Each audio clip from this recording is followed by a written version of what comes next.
Hi everyone, welcome to today's live stream on our MATLAB YouTube channel. My name is Tian Yi.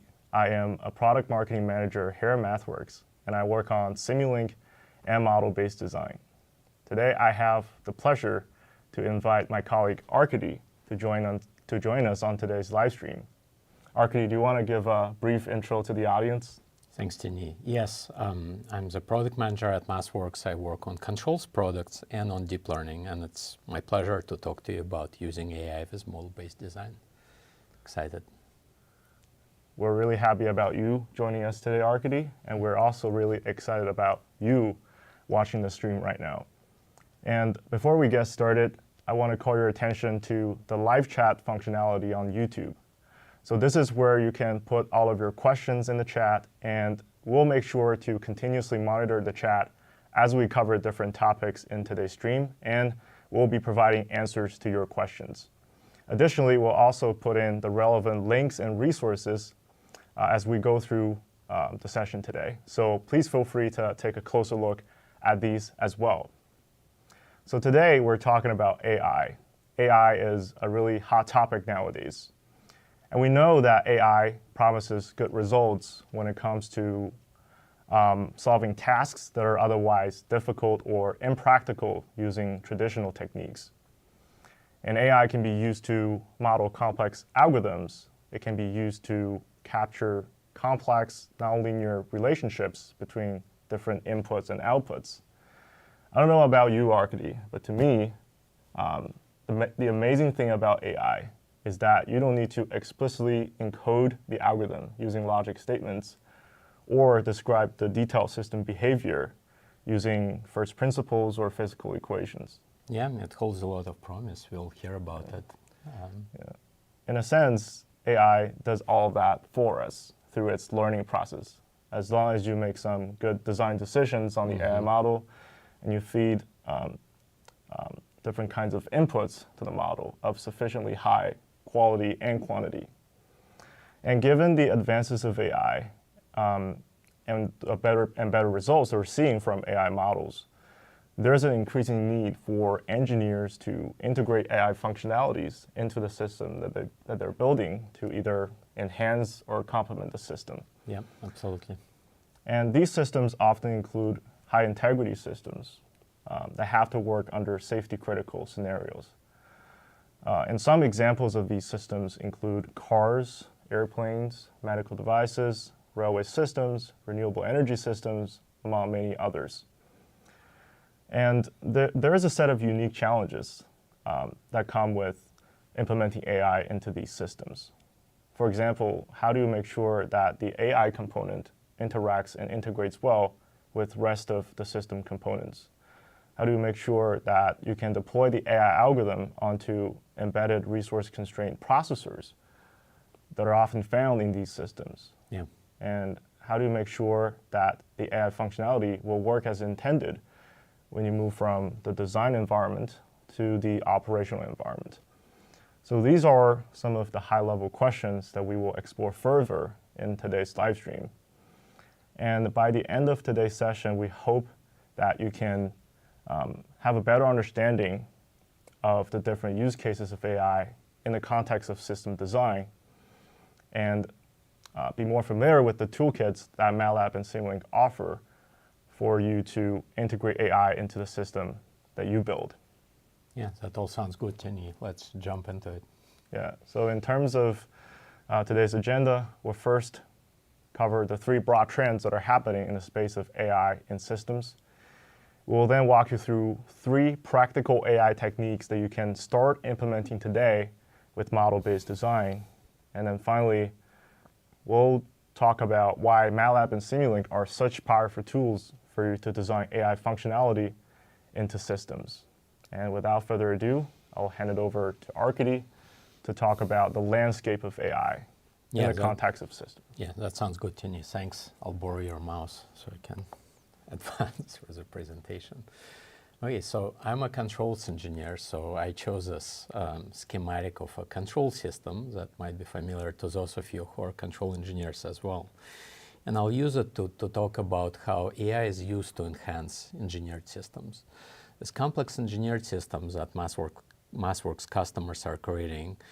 You know, they drive, they fly, they sail, they provide medical services to humans, as Tiani said. And if you think about them, a lot of them have a lot of different components. It could be mechanical components, electrical components, hydraulic components. And typically, you need embedded software that coordinates how all these different components work.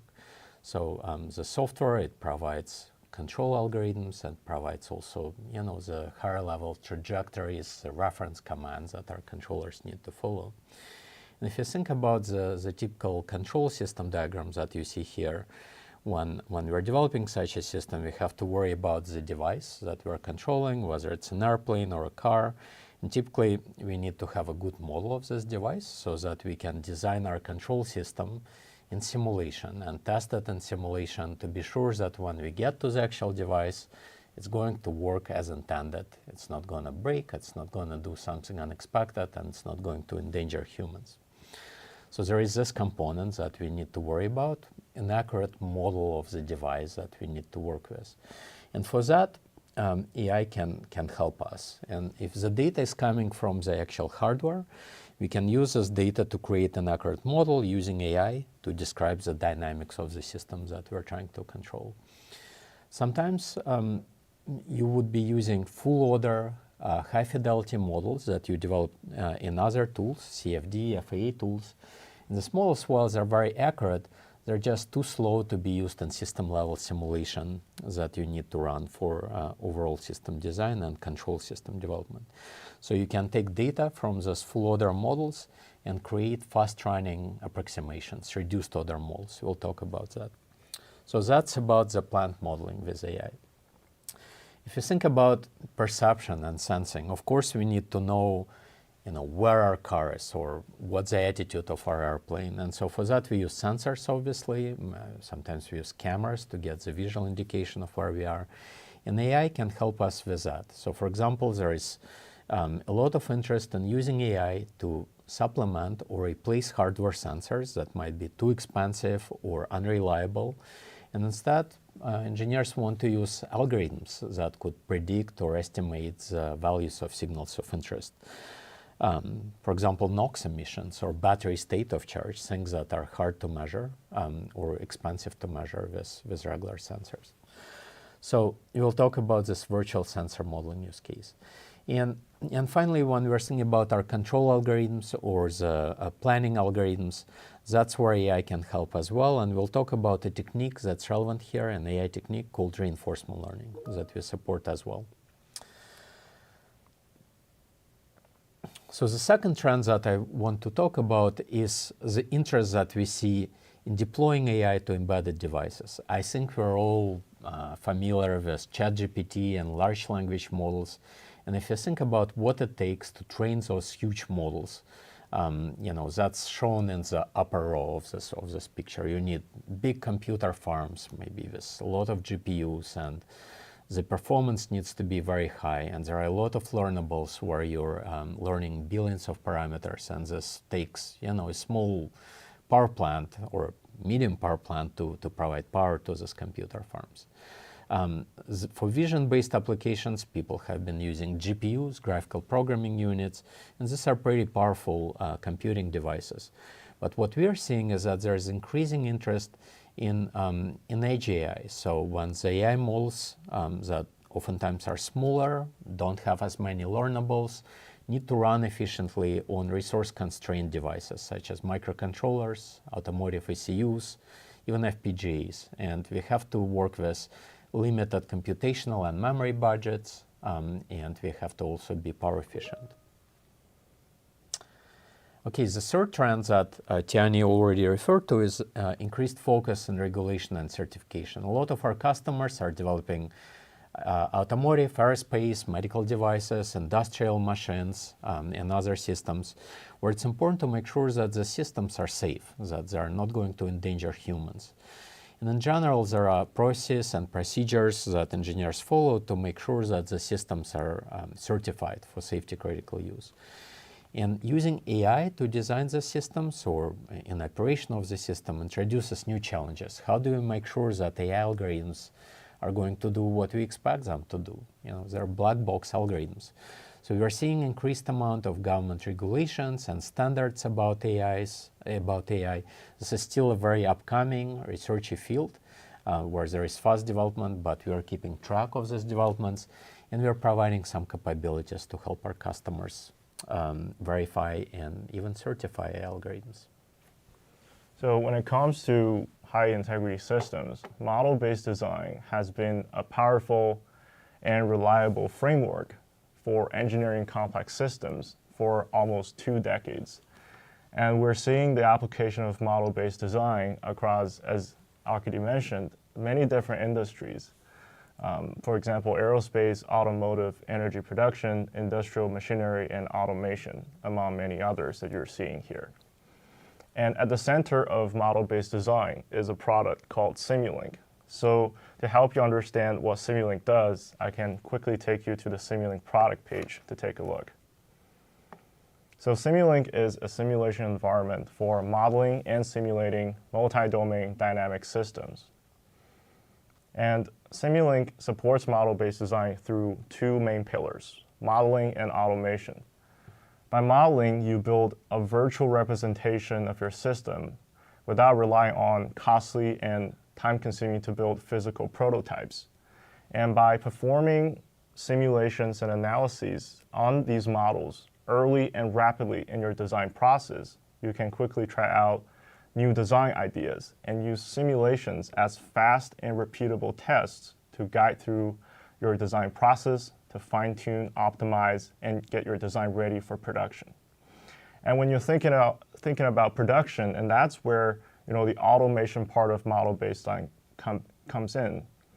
So with production code generation, you can translate the model representation of your system into software implementation. And you can use software to target different devices. For example, you can generate C or C++ code to target microcontrollers, generate CUDA code for targeting GPUs, structured text for targeting industrial controllers like PLCs. And you can also generate Verilog or VHDL code to target FPGAs or ASICs devices. So you model your design once, and you have the flexibility of choice to deploy the software everywhere. And we also have a set of verification and validation tools with model-based design to help you detect and fix issue early in the process. So with automation of coding and verification, you can eliminate the manual errors that's usually associated with hand coding and shift your verification activities early and continuously to your design process. So since Simulink and model-based design are such powerful tools, it has seen wide adoption in many different applications. For example, we can see that you can use Simulink to design wireless communication systems, develop electrical technology, design control systems, design autonomous and robotic systems. And with the rise of AI, you can integrate AI algorithms such as machine learning and deep learning into system-level simulations. And here, we can see an overview of the solutions that we have with AI with model-based design. And we've categorized the use cases of AI and model-based design into these 3 different buckets: virtual sensor modeling, system identification, and reduced order modeling, as well as reinforcement learning. So Arkady touched upon all of these 3 use cases broadly in our introduction. And now I'm going to get more into the first use case, which is virtual sensor modeling. So virtual sensor modeling is using AI models to estimate signals of interest that would be otherwise challenging to obtain using physical sensors, or when there is too much cost or complexity that could be added to the design when you use the physical sensor. So a good example is what we call battery state of charge estimation using virtual sensors. So the state of charge of batteries is a quantity that is very hard to directly measure. Yeah, that's right. It requires elaborate lab instrumentation and setup. So what we can do is that we can obtain the characteristics of the battery from the lab data and then we use that data to train an AI model so that it can make predictions when the algorithm is running on your battery-powered devices. So if I take my phone out of my pocket, I'm sure a lot of you have smartphones as well, and you can take a look at the top right corner. There is a battery charge indicator. So right now it's saying I have 60% of charge left on my phone battery. And this quantity is most likely estimated by using a virtual sensor rather than directly measured using a physical sensor. And we're seeing this application not only with smartphones, smartwatches, and in a lot of other consumer electronic devices, but also with larger scale devices like battery packs in electric vehicles. Yep. In order to produce an accurate estimate of the range of the vehicle, you need to have reliable readings of the battery state of charge information. Yeah, it's not just an estimate, it's also something that the battery management system uses to make adjustments to how the battery operates, so you can sort of close your control loop. Yes. On the So signal. speaking of battery management systems, the AI model does not exist alone. It has to be integrated within the larger context of other software components that are running inside of the system. With MATLAB and Simulink, you can integrate virtual sensor models with the rest of the system model for running simulations. So to give you a more concrete idea of what these software systems look like, let me get back to the presentation mode and show you what we have here, which is a closed-loop system-level simulation model of the battery management system and the battery plant model. So we can see on the right-hand side, we have the plant model that describes the detailed physical properties of the battery, including electrical and thermal properties, as well as the load conditions on the battery. And on the left-hand side, we can see there's the battery management software that has both supervisory control logic and closed-loop control logic. And we can see that the virtual sensor model, which is implemented using AI here, produces state of charge estimation, which is critical information that is going to be fed into the supervisory control logic for monitoring and switching between operating states of the battery. That's right, yep. To prevent the battery from overheating, overcharging, or over-discharging. And the virtual sensors is only a small application of this broader workflow that we call embedded AI. So you're embedding AI into your system functionality with the ultimate goal of having the AI algorithm running, executing as code on embedded devices.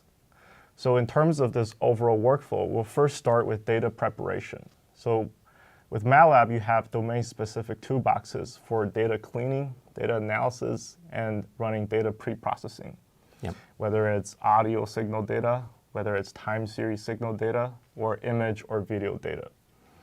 And after you have the data prepared, we move to the next stage, which is AI modeling. And we offer flexibility of choice for you to build your AI models, either through the low-code AI modeling and training options that we provide through MATLAB apps and toolboxes, or if you and others build or train the model with a third-party framework like TensorFlow or PyTorch, you can easily import these models into the MATLAB and Simulink environment, and then use the model for what's going to happen in the next stage, which is simulation and testing. So in Simulink, we provide blocks for you to integrate your AI models and easily set up your simulations for integration of the AI within the larger system model. And you can also perform validation and verification activities by running simulation-based testing, which we will get into just a little bit later. And to get ready for deployment, you want to make sure that your model has the appropriate memory footprint and it can run fast on your embedded processor. So this is where you apply many different compression techniques to get the model ready for running on your device. And you can generate code from your deep learning and machine learning models and deploy the code onto embedded hardware. And the orange arrow indicates the different phases where model-based design would come in. So now I'm going to show you a quick demo of how you can import a third-party network into Simulink and set up and run your simulations.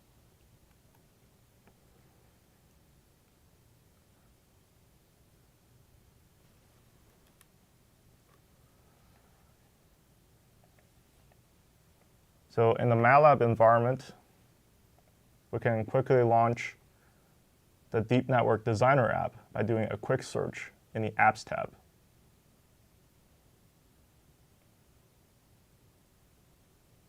And it's going to bring up the interface of the Network Designer. So the Deep Network Designer is an environment where you can interactively assemble the network using layers from the layer library. Or you can see from here that there is an option for you to import networks built in other frameworks, for example, TensorFlow in this case. And we can hit the import button, and then we can pick a file directory that contains the TensorFlow model files.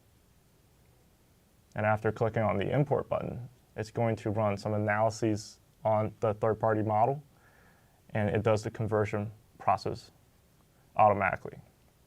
And after you have gotten your model into the Deep Network Designer, you can easily visualize the structure of the network and inspect the architecture that way. Yeah, I see feature input layer, a couple of fully connected layers, ReLU. Yep, looks like a fully connected network. Yeah, so this is what we call a multi-layer perceptron model.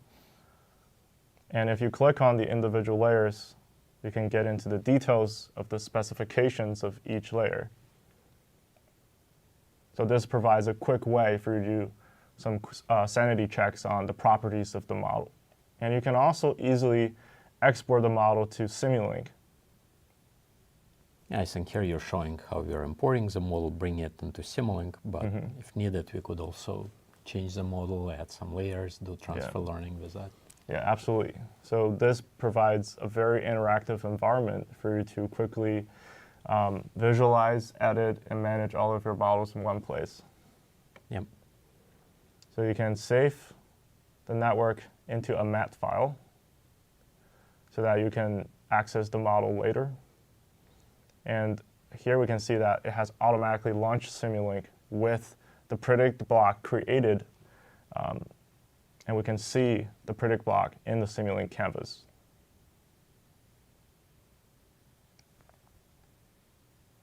And then we can add some simple blocks like the from workspace blocks for bringing the data inputs that we're going to feed into the AI model.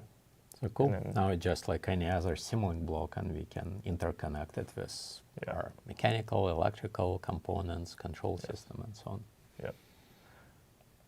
And we've also connected a scope to the output of the AI model so that we can easily visualize the outputs.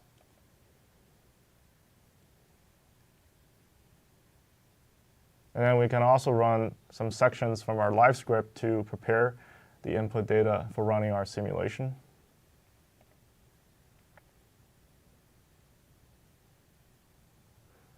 So that we have the data fully loaded in the workspace. And then we can use the from workspace block to access that data. You can see here it's providing automatic suggestions based on what's already in the workspace. And here we're also visualizing the ground truth data that represent the accurate measurements that we obtain from the lab force data charge. And here I also want to mention that we have developed some amazing technologies for accelerating the execution of AI models in desktop simulations. And that requires an additional set of configuration steps. And that's what we're going through here, as you're seeing in the video.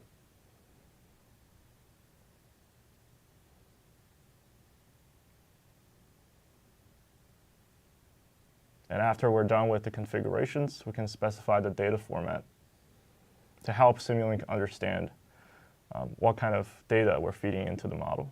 And now we're running simulation, finally. Yeah. and the model compiles, and the simulation runs. And after that, we can double-click on the scope block to see what we have here. And we can also turn on the legend to help us distinguish between the estimations provided by the AI model versus the ground truth data that we obtained from the lab. So here we can see that the blue line represents the ground truth data, and the yellow line represents the prediction values that we have obtained from the AI model running in simulation. Yeah, so overall it looks like it's doing pretty well. It's capturing the trends. Maybe there are some oscillations that we might want to ask our colleagues that train this TensorFlow model to try to improve upon. Yes, absolutely.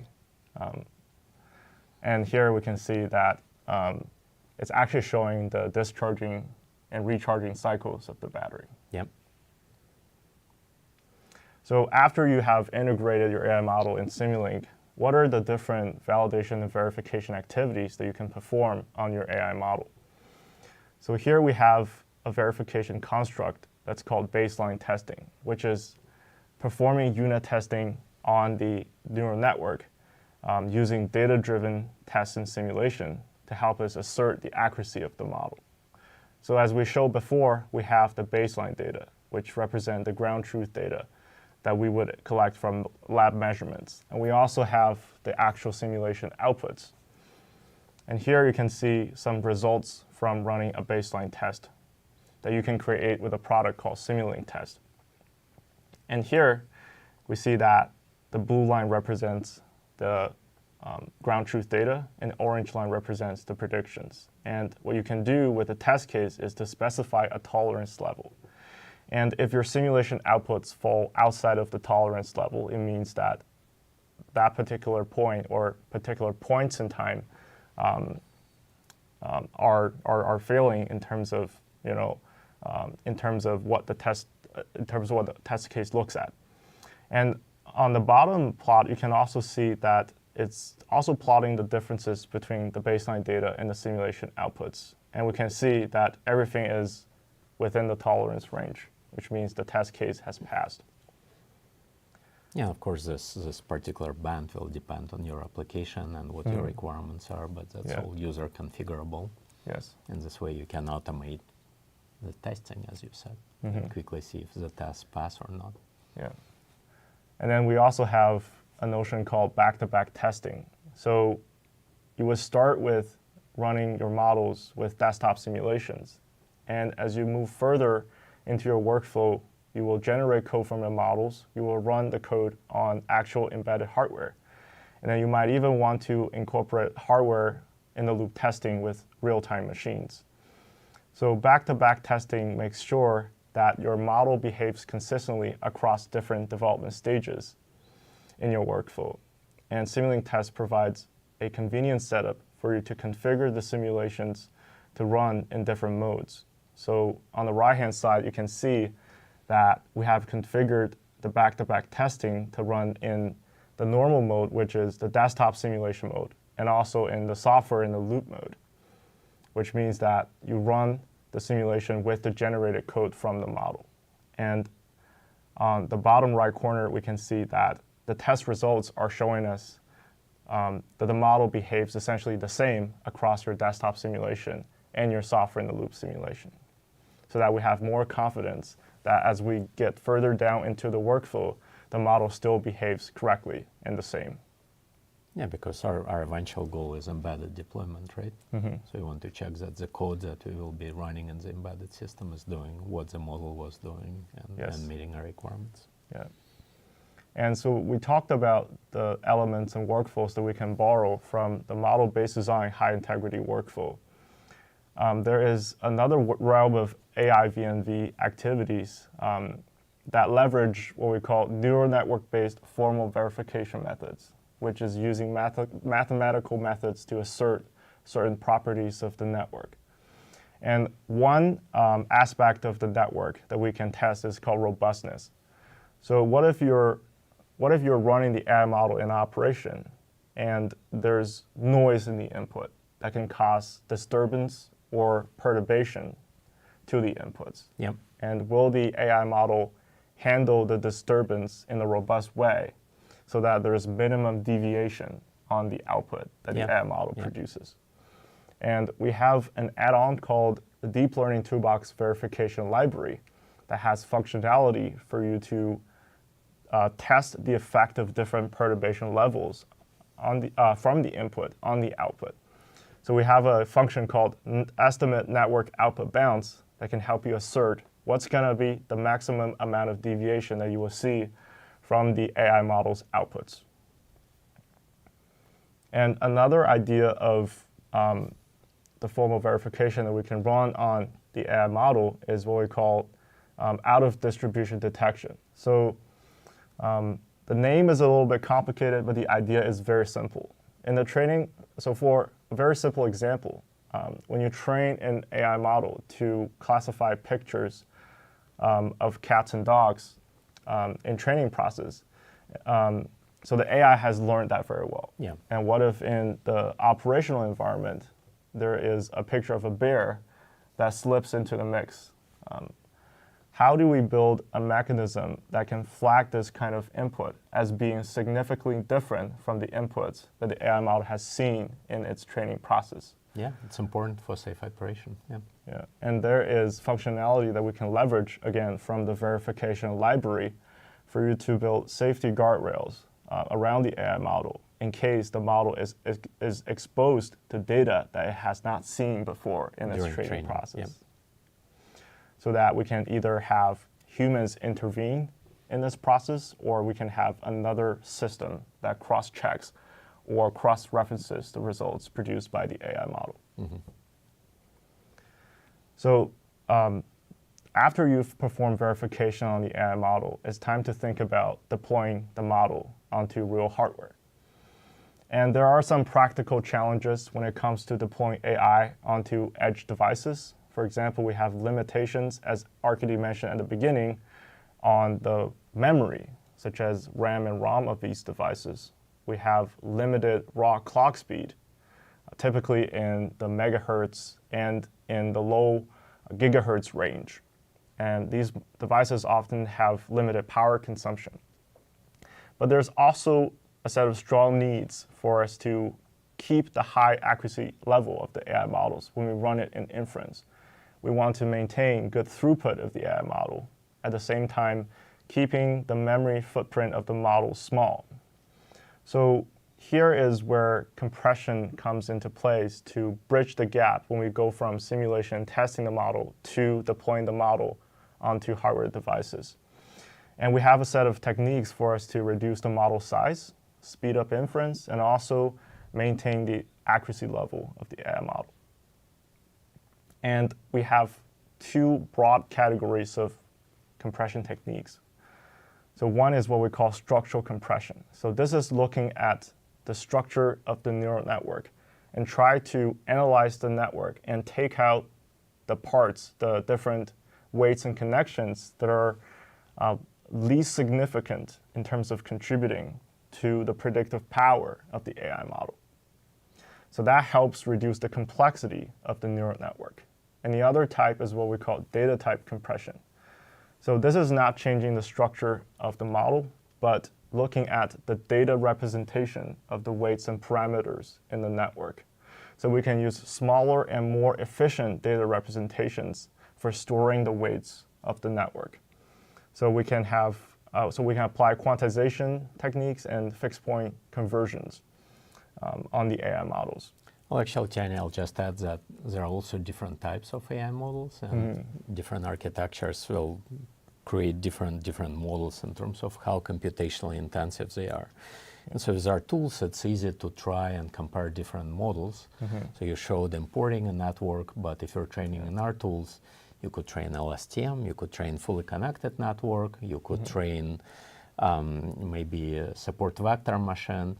And also sometimes you need to know if AI is the best fit. So for this virtual sensor application, Kalman filters are very popular, right? So you might want to compare what are the benefits that AI is bringing in comparison to a Kalman filter, how much more computationally intensive it is, and it's all easy to do, run these comparisons with our tools.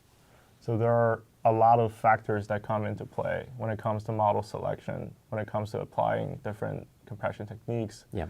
And the design space is huge. And MATLAB and Simulink provide tools for you to fully explore the different choices within that design space and help you gain the most performance out of the models that you build, whether it's AI or non-AI models. Right. Yeah. And back to data type compression. So we have a data type that's called bfull16. So what we have come to realize is that we don't need the full 32-bit floating point representation for storing the weights for the AI models to be effective and accurate. In fact, for deep learning models that are resistant to precision loss, we can use smaller data types.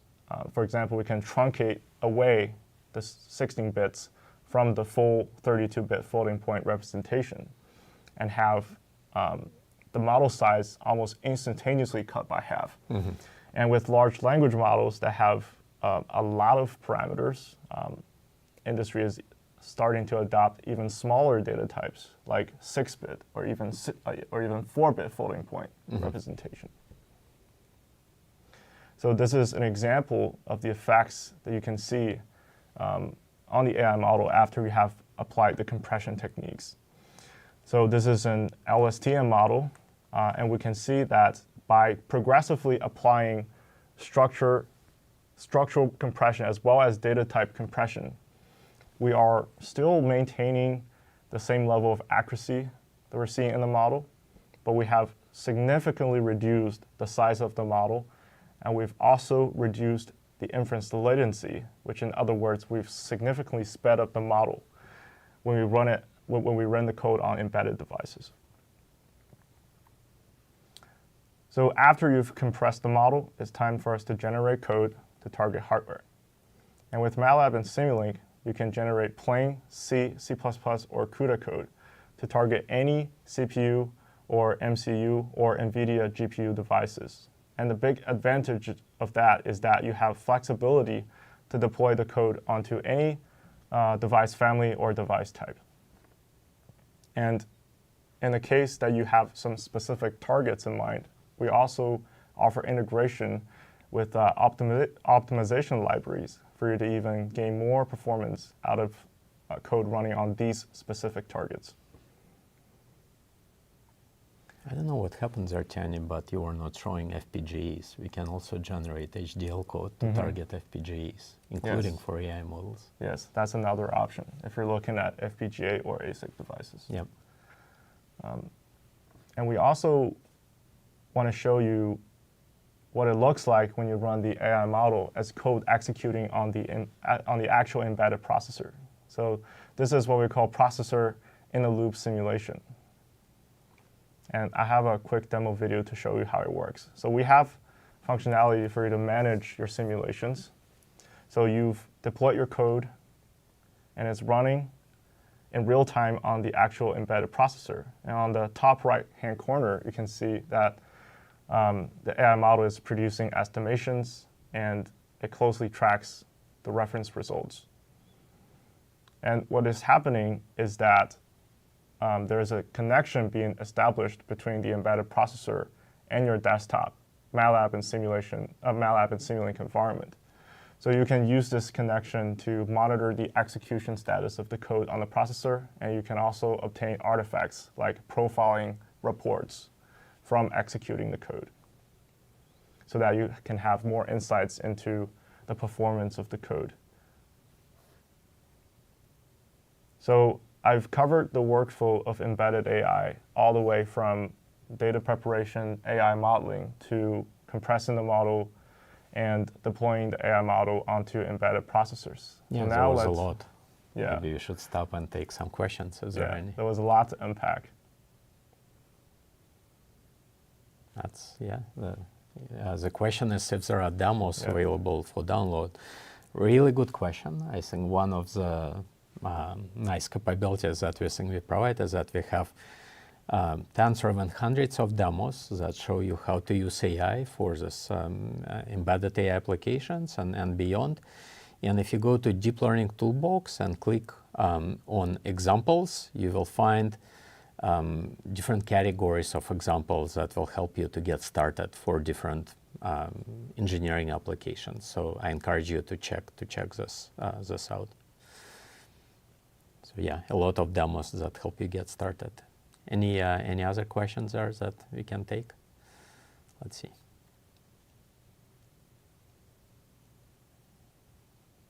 Well, looks like we can maybe continue and see if the questions come later. Visit the chat at a later point. Yeah.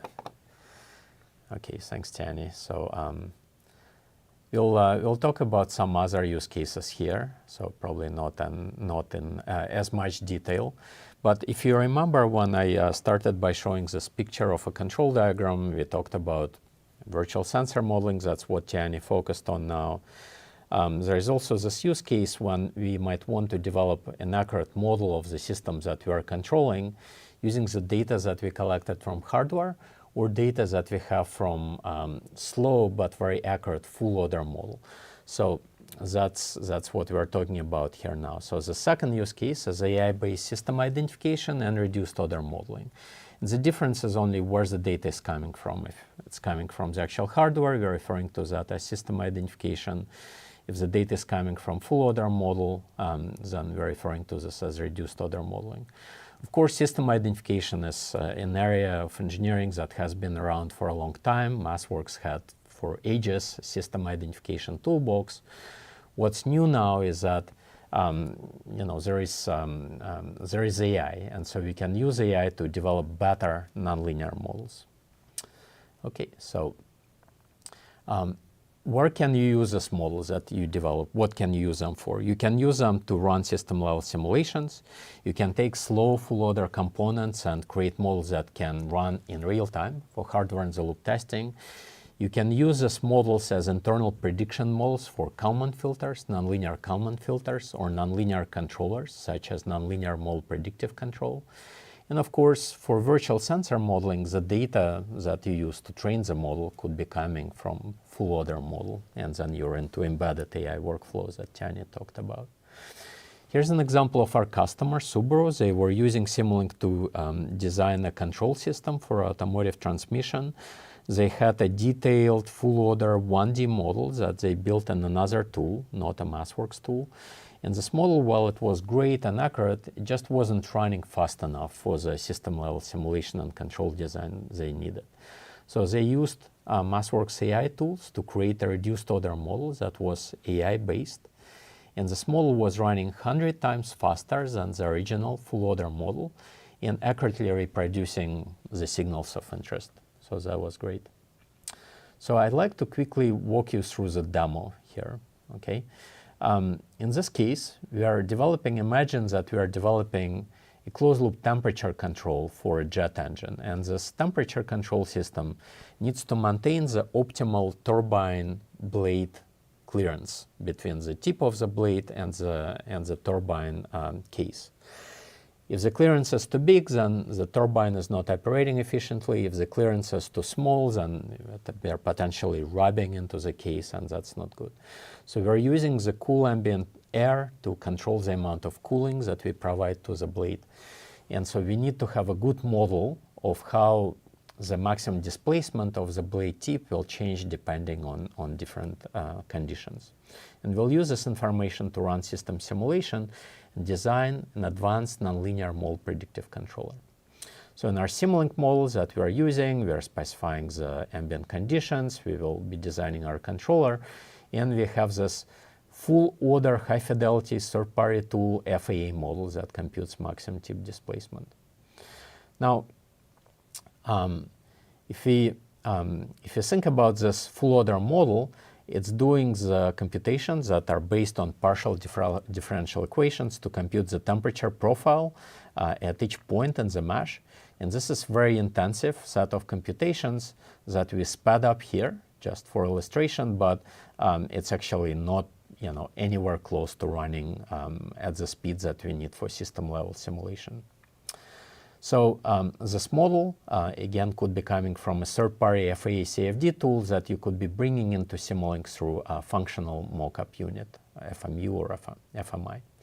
So in this particular case, this full order model is taking 30 seconds to compute just one time step. And so it's definitely not suitable for control design, for hardware-in-the-loop testing. Now, we are not interested in this full 3D temperature profile. We only want to know how the output, the maximum displacement, is changing as a function of input signals, the ambient temperature, ambient pressure, and cooling temperature. So what we will do is that we will use a tool called Reduced Order Modeler app to do design of experiments, collect the data from the full order model, and train AI-based reduced order models that will run fast enough for system-level simulation and control design. So the workflow includes doing design of experiments and collecting data, training AI models, and bringing those AI models into our simulation environment, as we've seen here, and potentially also using these models for embedded deployment, hardware-in-the-loop testing, or even exporting for use outside of Simulink using FMU export. Okay, so we'll do that using a very new app that we have called Reduced Order Modeler that's available to download on this page that you see here.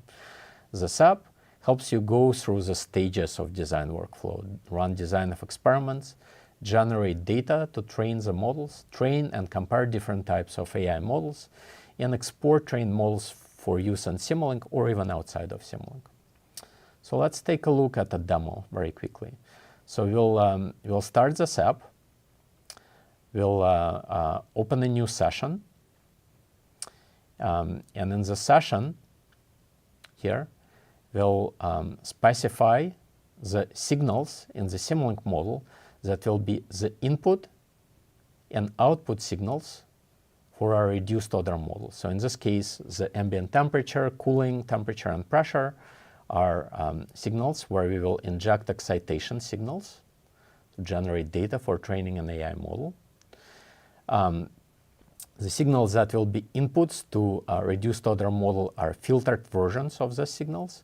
And the output for the reduced order model is going to be the maximum displacement. So we'll go and select this maximum displacement signal now, and we'll say that it's our output signal of interest. So now that we specified which signals we are going to be working with, next we will specify the excitation signals to inject into the model. So we will go and create a new experiment where we'll specify the excitation signals. So let's go ahead and do that. The tab in the app is opening up. Here we are specifying whether we want to replace or add an excitation signal. The signal profile, in this case random pulses. We're specifying how many pulses, what are the amplitudes of the signal. We can visualize the coverage of our design space. And once we're happy with that, we can run simulations, and we can run them in parallel to speed up simulations to collect the training data. So we're going to fast forward through that part where we're running simulations and just show you the results. And so here's the data that we collected, and we are now ready to move on to the next stage, which is AI modeling. Now that we have this data, we can try estimating different types of AI models that you see here on the top, okay? And so in this case, we'll try to fit a neural state space model. You also might be familiar with that as a neural ODE model. And for me, I'm familiar with state space models. Here it's a variation of those models where instead of fixed matrices A, B, C, Ds, we're using neural networks to provide updates to state derivative and the output. And we'll train these neural networks from data, okay? So here's a quick demo of how that works. We go and select neural state space as a model type. We specify which data that we collected we will use for training. Click OK here. We open this part of the app that's called an experiment manager, and it comes with pre-configured template for different types of models that we might want to train, so including this neural state space model. What we're doing now is that we're specifying different hyperparameters that we want to try here. The number of flags, the number of layers that we might want to try, the number of neurons in the layers, because we really don't know what combination of hyperparameters will give the best results. And with this tool, we can easily and interactively specify these different combinations to try. Then we run all these different combinations for training simultaneously using parallel computing again. And a while later, we get our training results. We can look at the training loss and the validation loss, select the model with good loss numbers, and bring it into Simulink for simulation and for control design. So that's the quick demo of reduced order modeler app. We can take maybe 1 or 2 questions if there are any about this. The question is, can you perform the same simulation on image data or the different types of data, or are there limitations? The reduced order modeling that I was showing is tailored to time series data, right? But I think maybe the question is more about the simulations you were running when you were importing a TensorFlow model for estimating battery state of charge. And we're kind of focusing a little bit on the time series applications, but there are image-based applications. So for example, the AI model could be detecting a lane in the self-driving system. So absolutely, you can train or import a model that works on images and simulate that model with image data in Simulink. That could be coming from real life, from recorded data, or we also have tools that let you specify the virtual simulation scenarios for automated driving, and we provide capabilities for interfacing with 3D virtual environments, for example, Unreal, where the visual data could be coming from the simulation environment, and you could be testing, sticking with my automation driving example, how well your lane keep controller is dealing with rain and snow and the challenging visual conditions that those scenarios create. Yeah, nowadays a lot of vehicles are equipped with advanced safety features like lane drift prevention and lane detection. That's right. And a lot of these applications are built using computer vision algorithms. And we support the integration of popular models for doing vision-based tasks, such as the YOLO models, which are pretty much industry standard now. Yep. And with Simulink, you can integrate these models into your simulations along with other components like your controls, like your supervisory control logic, and you can put everything together and simulate the entire application in just one place. And then probably not go to microcontroller, but maybe to Jetson to GPU device. More powerful devices, like embedded GPU platforms. It's a really good question. Can compression be done using, I guess this is design of experiments technique. So we provide different techniques for model compression. I think, Chani, you described the main types of them. I think we'll need to understand a little bit more about what specifically you mean by design of experiments technique. But you can also reach out to us after the live stream, or just go look at the resources that we provide to see if the techniques that you're interested in this development is available. Let me move on, and I think in the interest of time, just briefly mention reinforcement learning, which is an exciting capability that a lot of our customers are interested in. Reinforcement learning is a different type of AI. So with the previous examples of AI that we talked about, those can be classified as supervised learning. We have the training data, and we train an AI model to provide accurate regression or classification decisions based on the training data. Reinforcement learning is different. It's not a supervised learning approach, but instead we're trying to train an AI model to achieve a desired outcome. And it's doing it by repeated trial and error interactions with an actual device, but that's maybe dangerous. So practically, we recommend starting with a simulation model. And what better way to create a simulation model than Simulink? So here you can imagine that you can model a robot, the mechanical part of the robot, the motors that are driving the joints. And you want to train a complex control system that you could go and design using traditional techniques, of course, but you could try to use the power of AI to train a control system, AI-based, that will make this robot walk. And it will just learn like small kids do by trial and error. So for that, we have a product called Reinforcement Learning Toolbox This product provides built-in and custom reinforcement learning algorithms. It lets you interact this interface this reinforcement learning agents with environment models that you can build in MATLAB and Simulink. You represent the policies that make up the agent using neural networks from Deep Learning Toolbox. You can accelerate the training by parallelizing it with parallel computing and MATLAB Parallel Server. And we provide a nice app that helps you go through the reinforcement learning workflow. Once the policy is trained and is meeting your requirements, you can deploy it to the embedded production systems using the capabilities that Tiani walked you through.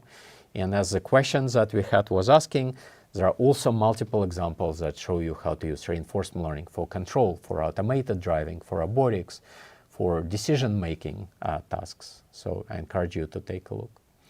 The workflow for reinforcement learning includes modeling the environment, formulating what the reward is, it is how well our agent is doing what we want it to do, specifying the agent, training it, and then testing and deploying it. And we provide tools that help you go through all the stages that we've seen here. We have several examples of customers that have successfully used our reinforcement learning capabilities to solve exciting engineering problems. Krones is using reinforcement learning to develop a machine that's doing molding to create bottles for beverages. And my personal favorite is Max Planck story, where reinforcement learning was used to design a complex controller in a system that's detecting gravitational waves.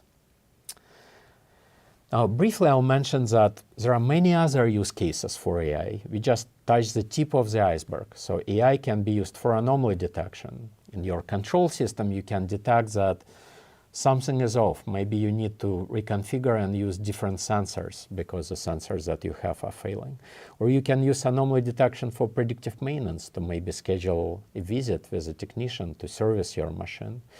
We already talked about vision-based applications where AI can be used for object detection, for object recognition. And we talked about reinforcement learning as just one technique for AI-based control. It doesn't have to be reinforcement learning. We have features and capabilities and examples that show you how you can train neural state space model from data and then use this model as internal prediction model for model predictive control. So, and for all of these use cases, we've put the links in the chat so that you can explore further on your own. That's right. Thanks, Tiani. And you're probably saying, why should I use MATLAB and Simulink for this? And I think as we were trying to make it clear, you can train AI models with our tools. You can get these AI models from colleagues who train them in TensorFlow or PyTorch. It's all good. What the value that we are providing is that you can integrate these AI models into complex multi-domain engineering designs that you typically would use model-based design to develop. In this way, you can understand how these AI components will work in a larger, more complex systems that you're designing. We're also trying to think about specific engineering applications of AI, such as predictive maintenance, reduced order modeling, visual inspection, and think about all the different steps that you have to go through and package it in easy-to-use apps that walk you through all the stages of the design. I quickly showed reduced order modeling app that we have. We have similar capabilities for visual inspection, for predictive maintenance, and we're happy to educate you more about those offline. We don't have time today. We help you take the AI models to deployments through all the small compression, verification, and cross-platform code generation capabilities. Again, I think it's pretty powerful that you can take the same AI model and deploy it to a microcontroller, or then you change your mind. You can have it running on FPGA in no time. And as we said, you can train the AI models with our tools, or if you prefer, you can bring models from TensorFlow and PyTorch and use them with our tools as well. All right, so finally, where can you learn more? So Tiani showed you this page that summarizes these use cases, provides useful links. They're also available, I think, to you now. You can go and look at the detailed seminars or webinars, the video recordings for all these different applications: virtual sensor, reduced order modeling, reinforcement learning, data-driven control, visual inspection, and others. You just don't have time to go into all of these applications in detail, but you can on your own after this live stream. So that's all that we had for you, and now we just have 1 or 2 more minutes for questions. So we'll take a couple of additional questions before we wrap up.